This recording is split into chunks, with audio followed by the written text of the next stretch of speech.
Assalomu alaykum. Bugun yakshanba kuni yaxshi o'tyaptimi? Umuman o'zingizlar yaxshi yuribsizlarmi? Biz ko'chadan endi keldik. Ozgina essentiallarni olgan edim. Shuni ko'rsatmoqchi edim sizlar bilan bo'lishib, nimalar oldim o'zimga. Mayda judalarni qolmagan dusheviy gellar, boshqa narsalar. Xullas ketdik. Kraska har 2 hafta men sochim bo'yamasam, oqlarim chiqib kelyapti, qaranglar. Qanaqa buni to'xtatsa bo'ladi. Men обычно shu kraskadan Universal Light Brown universalniy svetlo-korичневый ishlataman. Meni sochim oq bilan bunaqa bo'ladi. Bo'yaganda sal temliroq shunaqa bo'ladi. Yaxshi bo'yaydi oqlarni. Keyingisi gellar dusha 0 sulfatli, короче, terisida yaxshi bo'lish kerak. Harsh qo'pol narsalar bo'lmaydi. Angliyada kim bilsa, suvi juda ham qattiq bo'ladi va suvi juda ham qo'pol, qattiq, shunga bir nima bilan yumshatadigan narsa. Keyingisi 3-sini olaman. O'sha ikkitasini har olib ketganida yo'qotdi. Qizimga bu sun cream Kate специальный sensitive anaqaga SPF 50 juda ham yengil, чувствительный ko'jalarga oddiylardan ishlatuvdik.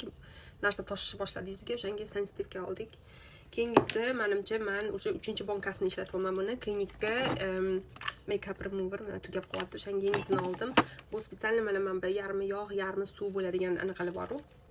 Makeup removerlar o'shanaqa yaxshi, juda ham klinik основном allergenniy ko'jalarga anaqa fokusироваться qiladigan kompaniya. Hech qaysi bir produktida anaqa hidi bo'lmaydi, oddiy takoy hidlantirmagan parfyumированный emas produktlar. Klinikka men juda ham yaxshi ko'raman, chunki meni ko'jam juda ham чувствительный va yaqin orada qovog'imga narsa sursam, oddiy makeup remover ishlatsam juda ham раздражать qilib, ekzemaga o'xshagan narsalar chiqadi. O'shanga men shuni oxirida to'xtadim. Men shuni уже 3-bonkasini ishlatyapman. Keyingisi, наверное, men ikkita kombo ishlatardim. Retinoil La Roche-Posay'niki va Beauty by Joseon'ni SPF увлажняющий. Men bu eng yaxshi увлажняющий, который yuzimga tushdi, yuzimni yog'li qilmadi.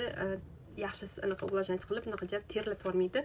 Lekin terilar buni уже 3-4-marta ishlatishim, terilarda постоянно bitta produkt ishlatsanglar, unga terilar produksiyasiga, o'sha ingredientiga o'rganib qoladi, reaksiya berishni to'xtatadi. O'shanga o'zimga mana men ikkita narsani oldim. Bu Dr. Alteyaning Pure Retinoil'i 0.15%, 0.15%li Dr. Alteyaning retinoili va buni ham ishlab ko'ramiz.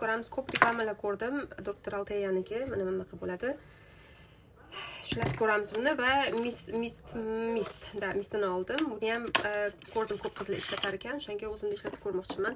Bu kichkina upakovkasi, qotasini olgim kelmadi, chunki ko'ramiz yuzimga qanaqa tushadi, chunki men yuzim увлажняющий.